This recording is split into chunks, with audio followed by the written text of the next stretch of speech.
13 अगस्त 2004 की बात है। नागपुर का डिस्ट्रिक्ट कोर्ट का कमरा नंबर 7। रोजमर्रा की तरह क्रिमिनल्स का आना जाना, पेशी होना और जज के फैसले होना। इसी बीच पुलिस प्रोटेक्शन में एक 32 साल के क्रिमिनल को लाया जाता है। कोर्ट नंबर 7 में उस दिन इस क्रिमिनल की बेल की पेशी थी। खचाखच भीड़ थी क्योंकि क्रिमिनल का क्राइम ही कुछ ऐसा था। कोर्ट शुरू होती, कोर्ट फैसला सुनाती, उससे पहले ही वहां पर मौजूद 200 से ज्यादा औरतों ने एक के बाद एक इस क्रिमिनल पर अटैक किया और भीड़ में कई लोग ऐसे भी थे जिनके पास चाकू थे। इस क्रिमिनल के शरीर पर 70 घाव मिले और 15 मिनट में ये क्रिमिनल मर गया। कोर्ट थी, जज थे, पुलिस थी, वकील थे, बावजूद इसके मर्डर हुआ और इस मर्डर में आज तक एक अक्यूज को भी सजा नहीं मिली है। हाँ, कुछ लोगों को अरेस्ट किया गया लेकिन उन्हें भी बेल मिल गई। ये क्राइम जो हुआ इसको कोर्ट ने भी जस्टिफाई किया और जज ने कहा कि जिन लोगों ने ये क्राइम किया उनके पास कोई ऑप्शन नहीं था। आखिर इस 32 साल के क्रिमिनल ने क्या किया था और क्यों इतने लोगों के अटैक के बावजूद एक को भी सजा नहीं मिली? इस क्रिमिनल को खत्म करने पर क्या कहानी है, चलिए जानते हैं। ये कहानी आज क्यों सुना रही हूँ, इसके पीछे कारण ये है कि इस कहानी पर अभी हाल ही में नेटफ्लिक्स पर एक सीरीज बनी है, इंडियन प्रेडेटर पार्ट 3, और उसमें जो कहानी कही गई है वो इसी क्रिमिनल की कहानी है। इस क्रिमिनल का नाम अक्कू यादव। नागपुर की कस्तूरबा बस्ती में अक्कू यादव रहा करता था। छोटी सी बस्ती है, 300 परिवारों का ये एरिया था, लेकिन इस परिवार का एक एक शख्स इस अक्कू यादव से बहुत परेशान थे। अक्कू यादव एक आदतन अपराधी था। ये लोगों को डराता था, धमकाता था, दुकान से कुछ लेता तो उन्हें पैसे नहीं देता, साइकिल गाड़ी किसी की भी जरूरत होती तो जबरदस्ती करके छीन लिया करता था। इस तरह के क्राइम से इसने अपनी शुरुआत की। ये क्राइम्स और बढ़ते गए और धीरे धीरे ये लोगों का मर्डर भी करने लगा। और उसके बाद एक टाइम ऐसा आया जब ये लोगों की निर्मम हत्या करने लगा, उनके शरीर के टुकड़े करने लगा। हद तो तब हो गई जब इसने अपराध जरूरत के लिए करना शुरू किया, लेकिन ये अपराध इसकी आदत बन गए। और इन्हीं अपराधों में से एक अपराध जो ये बार बार करता था, जो इसने कस्तूरबा नगर के हर दूसरे घर में किया था, वो था रेप। जी हाँ, कस्तूरबा नगर जिसमें 300 परिवार रहा करते थे, उसके हर दूसरे घर की औरत के साथ इसने रेप किया।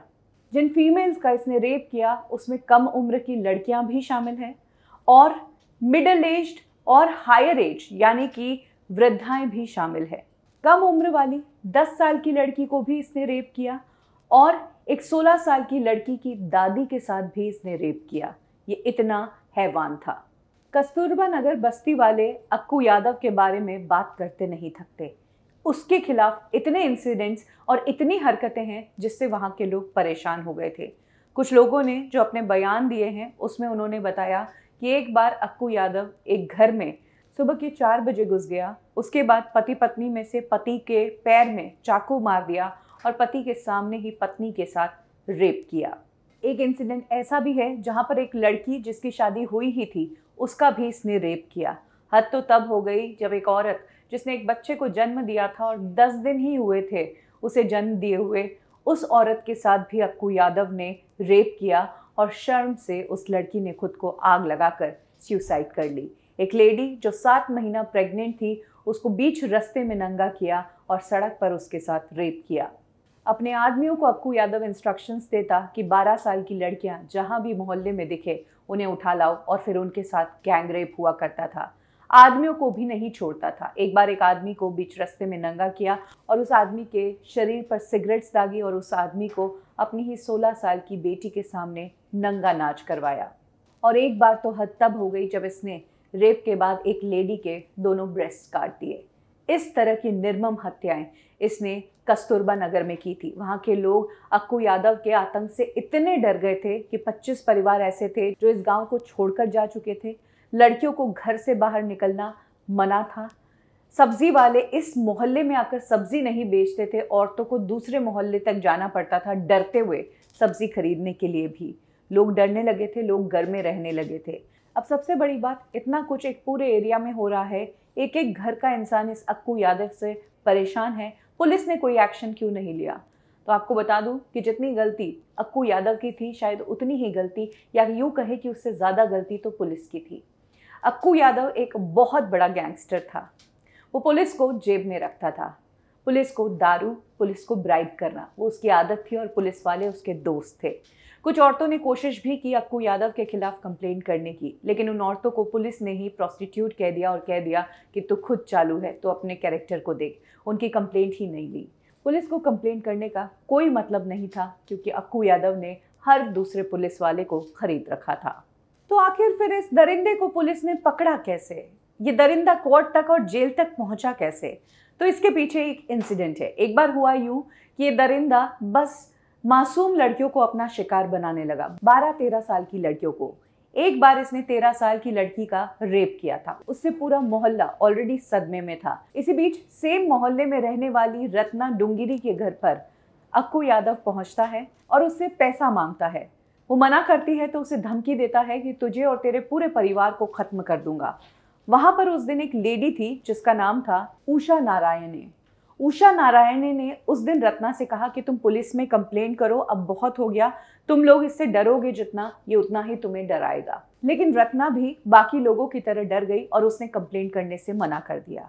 तो इस बार खुद उषा ने एक आइडिया लगाया। इस लेडी के बिहाफ पर उसने पुलिस कंप्लेन कर दी। पुलिस कंप्लेन होने के बाद एक बार फिर से अक्कू यादव को गुस्सा आ गया। उसे लगा कि आखिर इस गांव में हर एक शख्स तो मुझसे डरता है, किसकी हिम्मत हुई मेरे खिलाफ पुलिस के पास जाने की। अब पुलिस भी इतनी खास दोस्त कि उसे बता देती थी कि कंप्लेन किसने की है। तो जैसे ही अक्कू यादव को पता चला कि उषा नाम की इस लेडी ने मेरे खिलाफ कंप्लेन की है, अक्कू यादव अपने गुंडों को लेकर उषा नारायणे के घर के बाहर पहुंच गया, एसिड की बोतल लेकर। उसे धमकी दी कि तेरा रेप करूंगा और तेरे मुंह को एसिड से जला दूंगा। उषा नारायणे ने अपने आप को कमरे में बंद कर लिया, घर अंदर से लॉक कर लिया। अक्कू यादव बहुत देर तक गेट बजाता रहा, लेकिन उषा नारायण ने गेट नहीं खोला। फाइनली जब अक्कू यादव और उसके गुंडों ने गेट तोड़ने की शुरुआत की तो उषा ने धमकी दे दी कि मैंने सिलेंडर का नॉब खुला छोड़ दिया है, मेरे हाथ में माचिस की तिल्ली है, मैं एक तिल्ली जलाऊंगी, मैं जलूंगी और मेरे साथ साथ तुम भी जल जाओगे। बाहर खड़ा अक्कू यादव ऐसे तो किसी से डरता नहीं था, लेकिन उस दिन उषा के घर से उसे सिलेंडर की गैस की स्मेल आ गई। उसे लगा कि वाकई में ये सब हो जाएगा।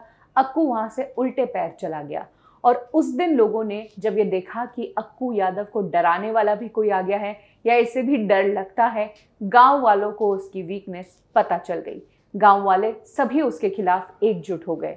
कस्तूरबा नगर बस्ती के 500 से ज्यादा लोग सड़कों पर इकट्ठे हुए।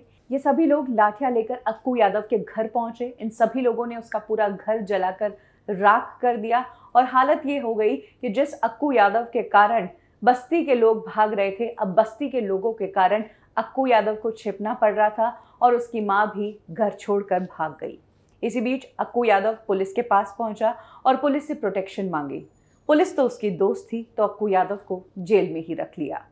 प्रोटेक्शन एक्ट के तहत अक्कू यादव अब जेल में था। बाहर लोग फ्रीली घूम रहे थे।